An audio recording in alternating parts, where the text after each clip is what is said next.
this morning. Verse 1 in Exodus 20, God spake all these words, saying, I am the Lord thy God, which hath brought thee out of the land of Egypt, out of the house of bondage. Thou shalt have no other gods before me. Thou shalt not make unto thee any graven image, or any likeness of anything that is in heaven above, or that is in earth beneath, or that is in the water under the earth. Thou shalt not bow down thyself to them, nor serve them. For I, the Lord thy God, am a jealous God, visiting the iniquity of the fathers upon the children, unto the third and fourth generation of them that hate me, and showing mercy unto thousands of them that love me and keep my commandments. Verse 7, Thou shalt not take the name of the Lord thy God in vain, for the Lord will not hold him guiltless that taketh his name in vain. Remember the Sabbath day to keep it holy. 6 days shalt thou labor and do all thy work, but the seventh is the Sabbath of the Lord thy God. In it thou shalt not do any work, thou, nor thy son, nor thy daughter, thy manservant, nor thy maidservant, nor thy cattle, nor thy stranger that is within thy gates. For in 6 days the Lord made heaven and earth, the sea, and all that in them is, and rested the seventh day. Wherefore the Lord blessed the Sabbath day and hallowed it. Honor thy father and thy mother, that thy days may be long upon the land which the Lord thy God giveth thee. Thou shalt not kill, thou shalt not commit adultery, thou shalt not steal, thou shalt not bear false witness against thy neighbor. Thou shalt not covet thy neighbor's house, thou shalt not covet thy neighbor's wife, nor his manservant, nor his maidservant, nor his ox, nor his ass, nor anything that is thy neighbor's.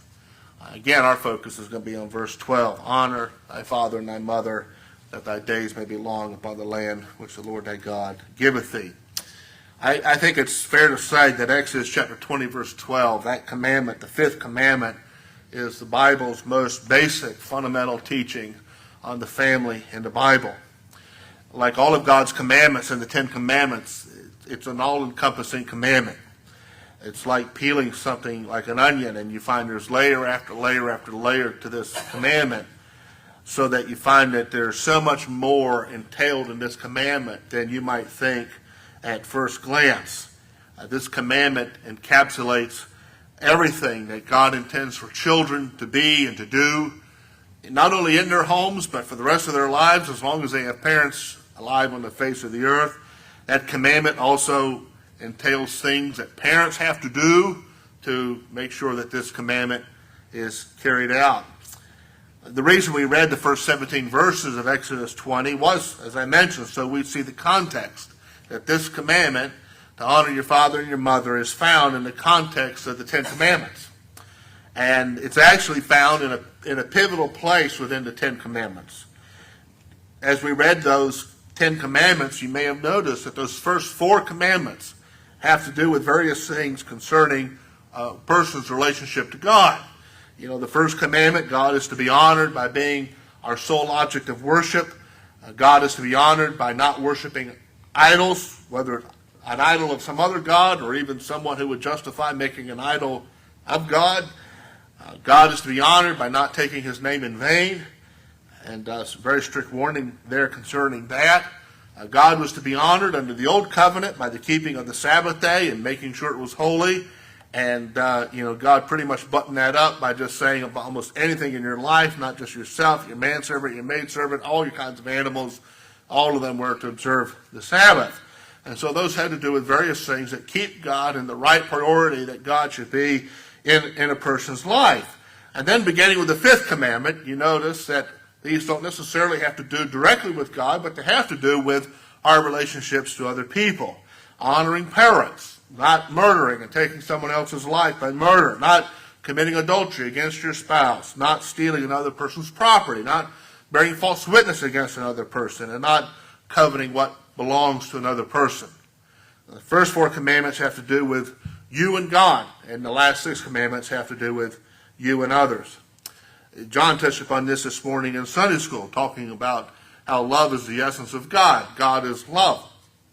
And Jesus made plain that that's a correct understanding of not only God, but our relationship with God's law. Jesus was asked a question in Matthew 22. A religious lawyer asked him, what is the greatest commandment in the law? And Jesus replied, thou shalt love the Lord thy God with all thy heart, with all thy soul, and with all thy mind. This is the first and greatest commandment, to love God because he loved us. And then Jesus said the second is like unto it, thou shalt love thy neighbor as thyself. Well, if you take that division of the law that Jesus provided, loving God and loving others, and you place it over the 10 Commandments, you find that the first 4 commandments tell us how to love God, honoring him as God alone, honoring his name, honoring a special day of worship in the week, and not making any graven images. And the last 6 tell us how do we love our neighbors. How do we love other people? Not killing them, not lying about them, honoring our parents, not coveting, not stealing, and so on. And so, if you were to be asked the question, how do you love God? You could say you love God by keeping the first 4 commandments. And if someone were to ask you, how do you love others? You could go right to the 10 Commandments and say you love others by keeping the last 6 commandments. But the Apostle John actually went a step further than that. When he was talking about love in 1 John 4, 20 and 21, he said, if a man say, I love God, and hate his brother, he is a liar. He that loveth not his brother whom he hath seen, how can he love God whom he hath not seen? And this commandment we have from him, that he who loveth God loveth his brother also. And so John brought those 2 things together and said it's not just enough to say, I love God, I do these 4 things, I love others, I do these 6 things. John said, if you don't do these 6 things, you don't love God, because God made the people that you're supposed to love. And so it's interesting, I think, when you look at these 10 commandments, that you find the first commandment that God gave, after he talked about our Godward responsibilities, and then he went on to talk about our manward responsibilities, the first commandment he gave in that transition had to do with honoring your father and your mother. And I think it's not just simply because it's a priority of life. That is the first relationship we have in the world. Before you had brothers and sisters, before you had aunts and uncles and grandparents and school friends and co-workers, what you had was a relationship with a parent. But I think John also understood, or God understood in the ordering of these things, that as a person would come into life and take on these other responsibilities where it was important not to lie and cheat and steal, or where it was important for God to honor him as God alone and to revere his name and his presence and not making idols, whether of him or of some other god. I think God understood that the home is central to the whole law being carried out. It's central to a child learning about these things. If a home is a believing home, where does a child first learn about God? Where does the child first learn about his Godward responsibilities? That child learns about those things from his home. And if a home is a Christian home or a believing home, where does a child first learn about how he or she is behaved towards others? That child learns about that in the home. And so I think this 5th commandment is kind of a hinge. It's how a child is discipled to obey the first 4 commandments and keep his or her Godward responsibilities. And it's also how a child is discipled and trained to keep the responsibilities that he has towards the rest of society. And so the home is key in people growing to, in favor with God and man as Jesus Christ grew up. We know from Exodus 20:12 not only that the home is key, but we also know that from creation. And so if you were to go back to Genesis 1 and 2, which you don't need to do that this morning because I think most of you understand a pretty general outline of what took place in Genesis 1 and 2, but when you came to the first family, of course, initially it was Adam and Eve, and then God told Adam and Eve to be fruitful and multiply and to have children. Who created that? Who brought that into being? You find here in Exodus chapter 20, verse 12, that God is not only just telling children what their responsibilities are, but God is defining what the family is. A family can be for a few years just a husband and wife. My family from 1993 to 1996 was just a husband and wife. And then I got home one day from work, and my wife gives me this little stick, and I realized, holy moly, we need to go to the drugstore and get another one of these things to make sure this is legit. So we went to Walgreens or something and, got another one. And same reading. So we knew that our family was going from just a husband and wife to a husband and wife and a child. But, that's a family. A husband and wife is a family. But where God gives children, you have a husband and wife, a mother and father, and children as well. And you go back to creation. Of course, that's what God created, a man and a woman. And we'll come into that in Romans chapter 1 in a few weeks. So you have to be careful not getting your feathers ruffled. But God didn't make 2 men or 2 women. would have not been possible to carry out the creation mandate to be fruitful and multiply, which was God's intent. God created a man and a woman and told them to be fruitful and multiply and replenish the earth. And so when we think about the family is not some social construct. It wasn't something that some government very early on said, we need some basic unit to society that provides for the raising of children, that provides for the betterment of the human race and the growth of the human race. Well, what can we come up with? Hey, how about a family? It wasn't created by a government. And I take my encouragement in the day and age in which we live in that it's still God who defines the family. It's not government that defines the family, and God is the one who defines the family. God created it. He defined it as a husband and wife. When children are born, they become the mother and father to their children. That's the family. Of course, I understand there are exceptions where death or divorce take place, but society depends on that husband, wife, mother, father, and children kind of family. And that's what God created at the very beginning. He created it, he defined it. But you also find from the very beginning that the family has been under attack. The first sin that entered into the world was a sin where Satan destroyed marital harmony between Adam and Eve when he successfully tempted Eve to sin. And then the next notable sin that you find was again within a family, where Cain, out of envy over his brother Abel, murdered his brother because God didn't accept his sacrifice. And of course, family enmity has gone on since then. And it's waxed and it's waned, and there have been eras in our human history where families seemed to be ideal and other times when it did not, probably in most of our lifetimes. Certainly not in my lifetime. I came along kind of in the tail end of it. But for those who lived during the 60s, the 1960s has been called the decade that killed the American family. Because you had, the growth of teenage rebellion in the 60s, a teenage culture that had not probably even hadn't existed until the 50s and 60s. You didn't have this thing called adolescence. Your parents didn't know about that in the Great Depression. You were a child, you were an adult, and that's the way life worked for a long time. But in the 1960s, everything changed. And you can look at a chart, for example, of divorce rates.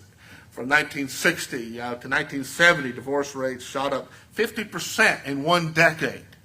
50% by the 80s. Of course, you have children in the 60s, got married, and their marriages overlapped to the 1980s. By the 1980s, divorce statistics shot up 250% from the beginning of the 1960s. And so that was, destructive of the American family. And of course, something else that was normalized in the 1960s, and might maybe even be normalized in your own mind and heart, was that teenage rebellion is kind of just part of growing up. And being disobedient to parents kind of became accepted as a normal rite of passage for a teenager. That's just what kids do. And that was accepted as the norm. And so when you look at Exodus chapter 20, verse 12, you might not see how does Exodus 20:12 speak to all these issues that arise within a family. But we're going to ask 3 questions of it this morning and hopefully answer some of these issues that might take place concerning a family with Mother's Day in mind. The first question is, what does this commandment command of children? What does honor your father and mother command of children? How do they carry this out? And the second question is, what does this require of parents? It requires something of parents we'll answer that question. And the third question is, what is the outcome of obeying this commandment? What can happen in your life if you obey this commandment? What do you accomplish? And so that first question, what does this command of children? Honor your father and mother. Well, on the face of it, it commands that you honor your parents, that you honor your father and mother. The Hebrew word for honor, there's no joke intended, but it comes from a verb that literally means to be heavy. And in other contexts, the same Hebrew word is translated glory. When it's talking about the heaviness of God, it's the glory of God's majesty. It's the weightiness of God's majesty. When you think about the word from its opposite, we talk about taking things lightly sometimes. What do we mean when we talk about taking something lightly? We mean treating it with disrespect. We say that a person took something lightly. We mean they didn't treat something or someone with the honor that person or thing deserved. And so in Deuteronomy 27:16, you find a synonymous commandment to honoring your father and mother. It says, cursed be he that setteth light by his father or mother. Cursed would be the child who would treat his parents lightly, who would treat her parents with disrespect. In Leviticus 19:3, God said, you shall fear every man his father and mother. Fear in that context speaks of a deep respect. We're to have a deep respect for our parents. We're to treat just them being parents. Sometimes like we say about a president, you might not like a particular president, but there's an office there that you treat with respect. There's an office there that you pray about, the decisions that someone makes. Well, parenting is kind of the same thing. Parents aren't perfect, but there's a position there that God has put them in as an authority over your life and my life when you were at home, and even if you're an adult and you have living parents, where you're to honor your parents. You have respect for them. And so the first thing this commands of children is an attitude. And that's, of course, where everything begins. Everything begins in the heart with an attitude, how you think about someone or something. This is a command to have an attitude of respect to your father and mother. And it's an attitude, of course, that out of which flows how you speak and behave towards them. Later in Israel's history, in Malachi 1, God confronted Israel for giving them poor sacrifices. They would bring to God sacrifices of animals that were blind and animals that were lame. They, of course, wanted to cull their flock and get rid of what was not the best. And they thought, it's going to be burned up anyway, so we'll burn up to God what's second best and third best. And God said to the people of Israel, Malachi 1:6, a son honors his father. Kind of like that's just the norm. And a servant his master. If I then be a father, where is my honor? Where is the attitude of respect to me? And so honoring is an attitude of respect. That's what it is first and foremost. And so I'd say to children, whether you're 5 or 30 or 50, what is your attitude to your parents? That's a question you need to think about. And maybe you think overall you have a pretty good attitude towards them, but there are times maybe when you've been disciplined, you don't have the attitude you have. Well, God is talking about an attitude that should run through our lives through and through. An attitude of respect. You should have that as a child. We'll talk in a moment how that, of course, is manifested in other ways. But you should also have it when you're older. And, as you get older, you become a little more understanding of life, and, you understand your parents better than probably ever understood them before as you get older. And the older you get, you sometimes notice that your parents have strengths and weaknesses. Or you reflect upon your childhood, and you realize, in some ways, my parents sinned. Your parents weren't perfect. Maybe they weren't as perfect as maybe you thought they were when you were 3 years of age. Is it still incumbent upon you to honor your father and mother? There are a lot of imperfect parents in the Bible. We'll talk about one here in just a moment. But I can't think of any one place in the Bible where a child, whether in home, even before teenage years or as an adult, was ever given the prerogative not to honor and respect their parents, to have that fundamental attitude. And so, if you ask how this attitude should be displayed, don't talk back to your parents. Don't speak to your parents in anger. Don't resent your parents in your heart because they discipline you. Don't think that, when you get older, those things still don't apply. Sometimes as you get older, you find out as an adult that your parents can still exasperate you. Sometimes they annoy you, and you raise your voice to them. And I think if you honor your father and mother even as an adult, whatever things you have to deal with concerning your parents, there's a boundary you have to keep in mind that you're not allowed to be disrespectful, period. And if you're in danger of crossing that boundary, I've said to my kids, adult kids sometimes, parents kind of have the upper hand. They might cross a boundary with you. You think, well, they didn't honor me. They didn't treat me like an adult. God didn't say, honor your son or your daughter, which you should, of course. But it did say, honor your parents. And so, you don't have any justification to cross that boundary of being disrespectful to your mother or father, even as an adult. And so you're always to honor your parents. And whatever you have to deal with concerning your parents, you're never allowed to be disrespectful. Whether you're 5 or 30 or 50, you're never allowed to be disrespectful to your mother or father. Another thing that this commands children to do is that children who are still at home must obey their parents. That's what we usually think of when we think of honoring your father and mother. We think of that because Paul quoted Exodus 20, verse 12 in Ephesians chapter 6. He quoted in Ephesians 6:2, honor thy father and mother, for this is the first commandment with promise. What did he say right before that? He said, children, obey your parents in the Lord, for this is right. And so we honor our parents by obeying them. That's not, of course, true. You leave the home, you're an adult. That creates some of the friction between adult parents and adult children when children are on their own and they're making decisions, and that can create friction. But when you're in the home, when you're still in home, you haven't graduated from high school, maybe you haven't graduated from college, you come home from college and that beautiful daughter is done, you still have to obey your dad. I don't try to make it too difficult, but disobedience to parents is a serious matter. And that's one reason I think why this commandment is found where it's found in the Ten Commandments. Because when you think about Exodus, I'm glad we went through the book of Exodus 2 or 3 years ago, because we're reminded about what it meant for Israel to be the covenant people of God. God entered into a covenant with Israel at Mount Sinai, and he gave them a wonderful promise. I'll be your God, you'll be my people, and I'll give you a land, and you can live in it forever as long as you keep my covenant. God was concerned that Israel would keep his covenant and stay in the land that he gave them. And at the end of Moses' life, in Deuteronomy 28, Moses laid out for the people of Israel, if you do these things, God will bless you with life, and you'll live a long time in the land. And if you don't do these things, these are the consequences. And the ultimate consequence was that God would take Israel out of the land. And so we went through Jeremiah too on Sunday nights. What did we find in the day of Jeremiah? God had to take the people of Israel out of the land. They didn't keep his covenant.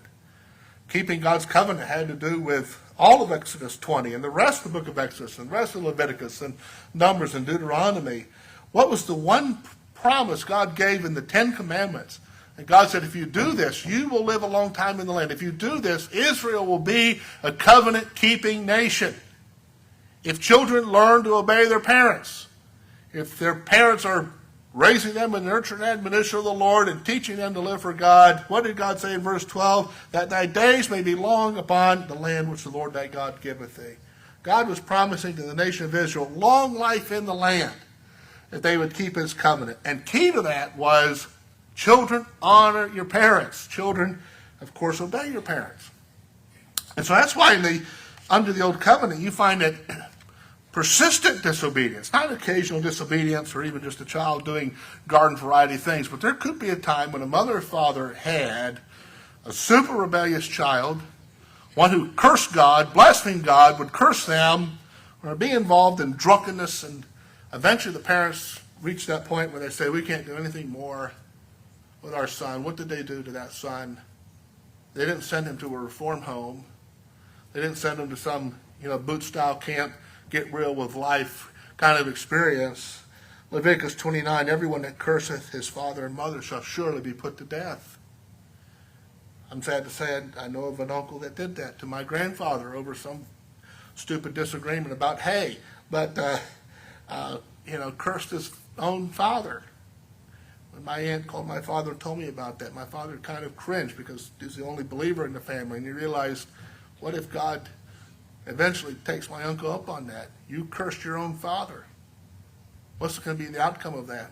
It's a serious thing. Deuteronomy 21, 18 through 21, if a man have a stubborn and rebellious son, which will not obey the voice of his father or the voice of his mother, and that when they have chastened him, they discipline him, they try to do what they could do, he would not hear them, then shall his father and mother lay hold on him and bring him out to the elders of the city and to the gate of his place, and they shall say unto the elders of the city, our son is stubborn and rebellious, he will not obey our voice, he is a glutton, he's a drunkard, and all the men of the city shall stone him with stones, that he die. So thou shalt put away the evil from among you, and all Israel shall hear and fear. The concern was, of course, if teenage rebellion was normalized in the nation of Israel, and this teenager over here or this young adult over here would think, hey, I can do the same things. God doesn't care about it.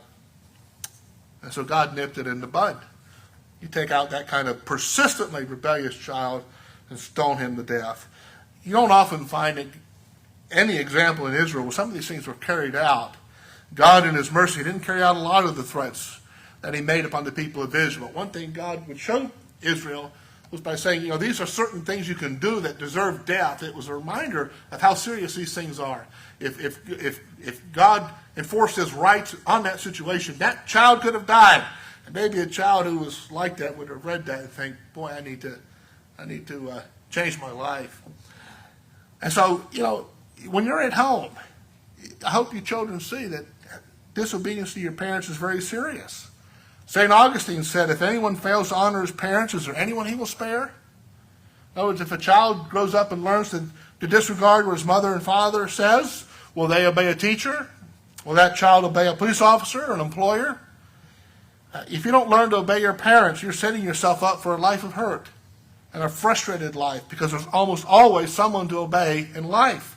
And you're going to eventually disobey someone who doesn't care about your tears and who isn't going to show you mercy after mercy after mercy, and you're going to be thrown in the slammer or end up in an early grave. The home is a laboratory for life. It's where a child first learns submission to authority. And, God doesn't intend for a child to disobey an unlawful commandment of a parent, if a parent would command a child to sin, but God commands obedience whenever it aligns with the obedience also that a person owes him. And so honoring your father and mother, first of all, has to do with just a fundamental attitude of respect. And there's a line of respect you're not going to cross. Obeying your parents. And I think third, honoring your father and mother means to have respect for the rebukes and corrections and instructions of their parents. This is something, of course, that happens when you discipline a child early in life. They learn to listen. And you find you don't have to do a lot of the heavy-handed discipline from 10 to 18, because you finally have a child, when you say do it, they do it. When you say don't do it, they don't do it. When you say knock it off, they knock it off. My dad would say, if you don't knock it off, I'll knock it off for you. And that was pretty effective too. And but you come to a place where the rebukes and the corrections and instructions of your parents is sufficient. And you don't need the spanking necessarily as often as you got it. So when you read the book of Proverbs, for example, one of the most often repeated proverbs in the book of Proverbs is that appeal of a father to a child to take heed to what I said to you. To take heed to the teaching and commandments of a father and mother. Proverbs 6:20, my son, keep your father's commandment, forsake not the law of your mother. What Proverbs is appealing for children to do is listen to your parents. Listen to what they taught you. Don't make discipline need to go beyond the verbal instruction and correction. That's true of children, of course. To remember your parents' instruction. I remember a time in my life, we did something my father told us not to do. We knew he told us not to do it. And we had these railroad tracks behind our home. And when we moved there, my father said, don't ever go on the railroad tracks. It was a railroad that ran from Columbia, South Carolina to Charleston, Norfolk Southern. And one day, a few years later, we decided to go out there. And we found rusty spikes. There were it was an old railroad bed beside a new one, and we pulled them up and brought them home, put them in a shoebox, and slid them under our bed. Foolproof. My dad was never going to find that. And lo and behold, my dad found that. And he sat us on the bed, and we were so little, our feet didn't even touch the floor. And he asked us, he said, when I moved here, I told you never to go out there to the railroad tracks. You went out there. Why did you go out there? I was going to let my brother speak first. He looked up with these big puppy dog eyes and he said, well, we forgot. And it didn't matter. My dad reminded us. But, sometimes, a child might honestly say, I forgot. My parents gave me wholesome teaching and wholesome instruction, but I just decided, I would disregard it. That's something, sadly, that not only happens sometimes when you're just so little your feet don't touch the floor, but sometimes people come to adulthood, and they come to adulthood with this, Katie, bar the door. I'm going to bust through every restriction that's ever laid upon me. I'm going to live a life of freedom. And they flaunt it on Facebook, and these kids know better as young adults. But if you read Proverbs chapter 5 this last week, there was a young man in Proverbs chapter 5 who disregarded his instruction from his home. He decided as a young married man that he would commit adultery. And Proverbs 5, verses 13 and 14, after he has to live with the regret of what he did, he said, how have I hated instruction, and my heart despised reproof. I did not obey the voice of my teachers. I did not incline my ear to them that instructed me. He had to learn bitterly, I should have listened to those people who told me not to do these kind of things. I should have listened to what my father said before I got married.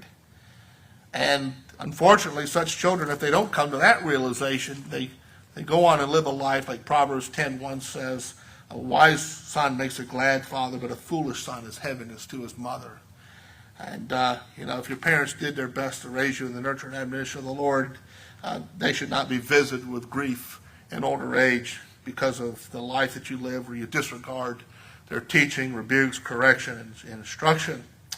A fourth way that we can honor our parents, not just in our attitude of respect and obeying them and having respect for their teaching and instruction to us. A fourth way, and we'll spend a lot of time on this, is seeking their advice. We're trying to stay, within biblical areas here, but Proverbs 29, the glory of young men is their strength, the splendor of old men is their gray hair. It's not extolling the beauty of gray hair necessarily. I don't like it either. But in Proverbs, what does gray hair mean? Symbolically, what does it mean? It means life experience. It means wisdom. It means this is a person who's been down the road you're just starting down. And your older mother or father, you might find out, actually know a few things. They've bought the things that you're just thinking about buying. They've had those life experiences, good and bad. Seek their advice and honor them by following it if it's good advice. A fifth thing we can do to honor our parents is to take care of them in old age. Jesus quoted the fifth commandment. To the best of my knowledge, this was, Paul used it and Jesus used it. I think it's the only places in Ephesians, Colossians, and in Matthew chapter 15 where honoring your father and mother is brought up. Jesus was dealing with scribes and Pharisees that they took their traditions and they put them over the Word of God. And sometimes they had very grotesque outcomes. And so one of the traditions of the Pharisees was they would formally give everything they had to God. They would say, all my substance, everything I own, I dedicate it to the Lord. And then when their parents would come and say, son, we're really old and we can't work anymore and we have a need, they would say, hey, I wish I could help you, but I've given everything to God.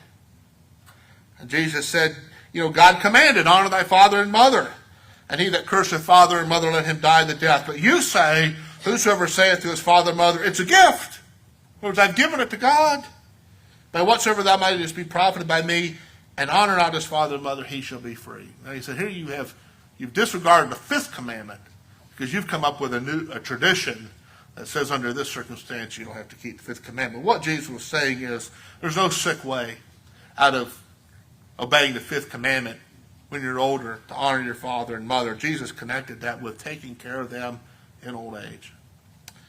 Many things are different today, of course, from 2,000 years ago or 3,500 years ago when Moses gave this. They didn't have Social Security, they didn't have Medicare, they didn't have social workers, they didn't have nursing homes, and those things helped meet a lot of the needs of our elderly parents. But if those things don't provide all our parents need at a given time, you are to step in. It's your responsibility. And even if those things prove to meet their needs, adult children still have the role of being overseers over their parents' welfare, visiting them, and staying in touch with them often to make sure that they're in good welfare. So we have a responsibility to take care of our parents in old age. And the second question is, what does this require of parents? What does this require of parents? And obviously it's not just going to happen. You're not just going to be blessed with children that come out of the womb and their inclination is, I'm going to honor my father and mother and obey them at all times. And so, one obvious thing that's required of parents is that you have to strive to be honorable. If God tells us to honor our parents need to look at that and say, well, I want to be honorable to my children. I want to avoid the things that lend to not being honored. Now, children don't have an out here. You can't say, well, my parents aren't perfect, so I don't have to respect them. Nowhere in the Bible does the Bible allow, again, for disrespect under any circumstance. And yet, it becomes easier for children when they grow up in a home where they know that they're loved, they know that they're encouraged, their needs are met, they know that they're being prayed for. When they see a father and mother who sets as good of an example as can be of what a parent ought to be, that parent is more likely to be honored and appreciated. And secondly, to be honored as they ought, parents must discipline their children. Parents have to discipline their children. You have to keep up your parental authority.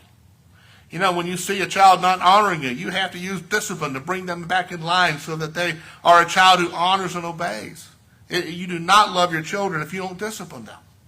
And you don't I think sometimes children aren't disciplined, not because parents say I love them too much to discipline. It's just I'm too busy and I'm haggard, I'm tired, and I just don't want to do it. I just don't want to hear a yelling, screaming kid after this kid gets disciplined. but it's not a loving thing. And many years ago, I watched a documentary about a dysfunctional family. There was a mother, there was no father, and the mother allowed her teenage son to do anything he wanted. He was an alcoholic as a teenager. He got to go out and stay out as long as he wanted. He didn't never have to come home. He never had a curfew. His mother never asked him about those things. And the interviewer asked the young man this. He said, "You live a life of total freedom. Don't you enjoy it?" And the young man said, "I wish my mother loved me enough to discipline me. I wish she loved me enough to know where I'm at. I wish she loved me enough to expect me to come home every evening. She doesn't care about me." I'm saying every kid is going to have their eyes open to that and say, "I love discipline because it lets me know my mother or father care for me." But if you care for your children, you will discipline them. That's why Proverbs tells us, "Whoever spares the rod hates his son. He who loves him is diligent to discipline him." Discipline your son, Proverbs 19:18, for there's hope. Do not set your heart on putting him to death. You have to discipline your children. And you have to discipline your children effectively. And so as you're raising them, you find this isn't working. You better find something that works. To be honored as they ought, parents must raise their children in the nurture and admonition of the Lord. That's the other thing Paul says in Ephesians chapter 6. After Paul wrote in verse 2, "Honor thy father and mother," he wrote the parent's responsibility in verse 4 is to bring them up in the nurture and admonition of the Lord. To bring them up in the instruction and teaching of the Word of God. That is your responsibility. It's not the Christian school's responsibility. It's not the church's primary responsibility. They have a role to play. Those institutions are a blessing in our lives. But first and foremost, if it's not taking place in the home, your children aren't going to think it's very important. They're going to think, you think it's less important than doing other things, reading your book or whatever. Your children are not too young to pay attention to the Bible. Timothy had a childhood like that. You read 2 Timothy. Paul wrote in 2 Timothy 3:15, "From a child you've known the Holy Scriptures." And Paul wrote in chapter 1 of 2 Timothy about Timothy's sincere faith, which dwelt first in his mother Eunice and his grandmother Lois. Well, what do you think his mother and grandmother did for Timothy? So how did he know the Word of God from his childhood? They didn't have Sunday school in Lystra. They didn't have vacation Bible school. They didn't have any kind of midweek children or youth ministries to hand Timothy over to and say, "Hey, they're going to raise you in the nurture and admonition of the Lord." Eunice and Lois had a believing home, and they raised Timothy in the teaching of the Word of God. And that's your responsibility. And it's a blessing, of course, when it results in the salvation of your children. I heard a recent testimony of a Christian man who, he and his wife lost their young adult son to cancer. He is actually the president of the Grove City College where Abby goes to, and he's retiring this year. But he was at a church service down in Charlotte, North Carolina, and he said, "The greatest gift my son could give to us, he gave to his mother and his father, and that gift was his faith in Jesus Christ." Because he said, because of that, we know we'll be together again. And I never thought about it that way. You usually think of, I want to know that my parents are going to heaven when they die, because they're going to outlive me. That's not always the case. And so are you raising your children so that if, God forbid, but in His providence, your children are not to outlive you, that you're raising them so they can give you the greatest gift that you'll ever receive, which is their faith in Jesus Christ. That was the fruit of being raised in the nurture and admonition of the Lord. And the blessing of that is, it's not just say, well, when they die, if I were to outlive them, I want to know they're with the Lord. When you're raising your children, nurture and admonition of the Lord, and if they come to know Christ in the home, then you're dealing with an entirely different child from that point on, aren't you? You're not dealing with a child who you have to use their disobedience to point them to their need for salvation. You're dealing with a child that you can say, "Son, you say you're born again. You say you're regenerate." And so what happened when you were baptized? It's a symbol of what? You were raised with Christ to walk in the newness of life. And so you can deal with this child as a believer to believer, encouraging them to bear the fruit of salvation in their life. As parents, it requires something of you. Let me just mention a few things this morning as the outcome of obeying this commandment. The outcome, obviously, is that there are blessings in life to obeying this commandment. When Paul quoted this in Ephesians 6:2 and 3, he tweaked it just a little bit. Because in Exodus 20:12, the commandment said, if you do this, you'll live long in the land. That was a promise to Israel. You'll stay in the land for a long time, because that's the way Israel would secure the covenant obedience that God would bless. Well, Paul was writing to Ephesian Christians. They didn't live in Israel. They weren't even Jewish for the most part.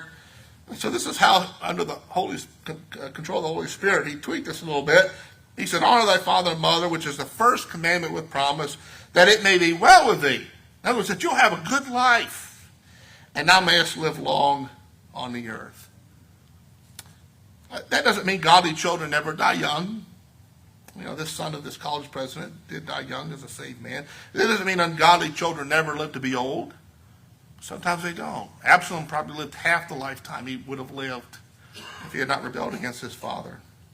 Many biblical promises state what is generally true, but generally, you live a longer, better life if at the very beginning you were taught to honor your parents than you would otherwise live. If you've lived long enough, you've noticed there are a lot of people you have, your peers, that have a lot of problems you don't have. And sometimes you realize the reason they have the problems that they have, and the reason I don't have those problems, is I didn't do those things that cause those problems. You know, I wasn't reckless or careless or godless, and I never did that. Now I have other problems. You know, your car breaks down. You're not going to get lung cancer from smoking. You're not going to get cirrhosis of the liver from drinking. You just don't have the problems that other people have. And I think that's one of the things that God was promising. If you want a good life, if you want to avoid a lot of the problems in life, if you want it to go well with you, if you want a life of stability and blessing, learn to honor your parents. That's why those two passages in Proverbs that I read in Proverbs 13:24, 19:18 say, if you spare the rod, you hate your son. Because you're setting your son up for a life, or your daughter up for a life where if the dishonoring of a mother or father doesn't come to an end, then they're going to develop a behavior that's going to bring problems into their life that otherwise they would not have. Do you love your children? Get rid of those problems when they're 3, 4, 8, or 9. Why does Proverbs 19:18 say that you could set your heart on putting your children to death if you don't discipline them? It's because you're not getting rid of the behaviors that can bring about the things that would bring their life to a premature end. You actually hate your children if you don't discipline them. You're taking future blessing out of their life even before it could come. There's a blessing of life that comes from honoring your father and mother. There's the outcome of being able to repay your parents. You think, repaying my parents? You know, people have come up with, every couple of years they recalculate it because there's inflation. What does it take to raise a child from birth to 18 years of age? I think one time I read it several years ago, $185,000. I don't think my parents spent $185,000 raising a family of 6 for 35 years, but I guess if you give your children everything they want, it can cost that much. But Paul actually wrote in 1 Timothy 5:4 of repaying your parents. And that, the truth about that is you'll never do more for your parents than your parents have done for you. You'll never do more for them. But you can repay them by honoring them. You'll probably never know all that your parents have done for you. You won't know unless they tell you how many times they've gone without so you can have something that you needed. You'll probably never know how many times they lost sleep worrying about you. You'll probably never know how many tears they cried about something. Maybe you were too explosive at the time to be talked to about it, so all they could do was keep it to themselves and pray for you. You might never know how many times they prayed for you. You might never know some of the personal ambitions that they were never able to follow. Why? Ask a lot of people. Why didn't you get to do this in life? Well, I had kids. That puts an end to a lot of things. It curtails your life in a lot of ways. It's not too much to honor your parents. If that's all God is asking you to do in return for all your parents have done for you, it's a small repayment. And finally, there's the outcome of pleasing the Lord. And Paul wrote about this in the matter of children obeying their parents. He wrote in Colossians 3:20, children obey your parents in everything, for this pleases the Lord.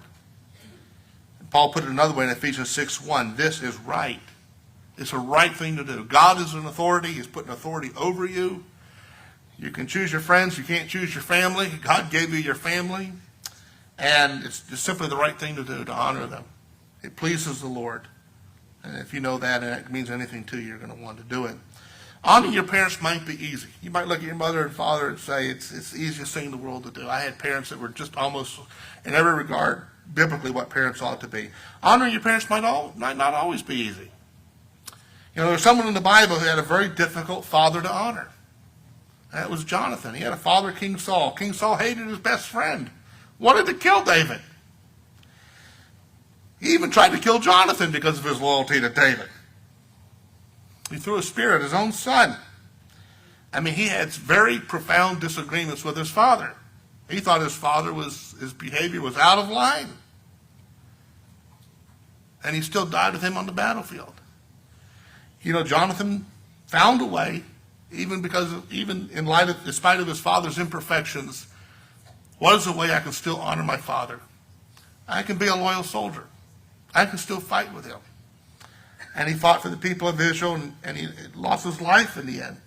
And so it's not always easy. And sometimes you have to sift through your parents' life, and you have to say, what is it that I can honor? You know, as I've grown older, I see this shouldn't have happened, that shouldn't have happened, this shouldn't have been a pattern of behavior, that shouldn't have been said, or whatever. But what is it I can honor? And of course, when we do this for our children, when we do this for our parents, we're setting an example to our own children. Well, you know, there was one person who did it perfectly. The only one. And that was Jesus. He always honored his father and his mother. You know, there's that episode in Luke chapter 2. He was 12 years old. They went to Jerusalem to observe the Passover. They were on their way back to Nazareth. The first night, they're camping somewhere. Joseph and Mary try to gather their family together. They can't find Jesus. And if you ever lost your child in a store, Joseph and Mary experienced that 2,000 years ago. And they were, of course, very fearful. What's he doing? And they found him in the temple, sitting with the doctors and answering questions and asking questions, and they couldn't believe the understanding he had. And Jesus did say, "Did you not know that I should be about my Father's business?" That didn't mean Jesus got to say, "Hey, you know, I'm the Son of God. I know that now. You know, I'm not under your authority anymore." Luke 2:51 says he subjected himself to his parents. And, of course, he lived a sinless life. So, you know, this was the only child who always obeyed his mother and his father perfectly. And, of course, at the end of his life, you see how he honored his own mother. We talked about this in the Gospel of John. He's dying on the cross. His mother was there. Can you imagine, you know, the sword that went through her own heart, as it was prophesied in Luke chapter 2, to see her own son suffering and dying. And Jesus, who could have been entirely consumed with his own suffering, looked upon his mother, and he saw the disciple John, and he took care of his mother. He said, "John, you're going to be a son to my mother, and Mom, you're going to be a mother to John." And John took her away and cared for her at that time. He honored his mother. And so Jesus is our example. But we're not saved by a good example. We can follow a good example, but we're not saved by a good example. It's because Jesus was always perfectly obedient to his parents in his youth. He was always obedient to his heavenly Father, that he could die as a sinless Son of God and become for sinners a sin bearer. He could die in our place, paying for our sins so that we could be forgiven through faith in him. And I would just challenge you as parents, when you discipline your children, yeah, I know sometimes I got disciplined on the fly. It was just, you know, I smarted off, and all of a sudden, boom, and it was over with.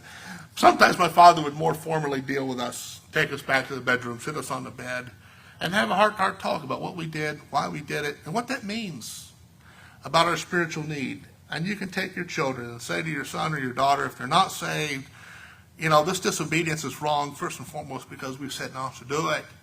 But son, this says something important about you. You're a sinner. And you didn't honor your parents, but there's one person who did, and that's Christ. He lived a sinless life. He always honored his heavenly Father. He always honored his mother and father.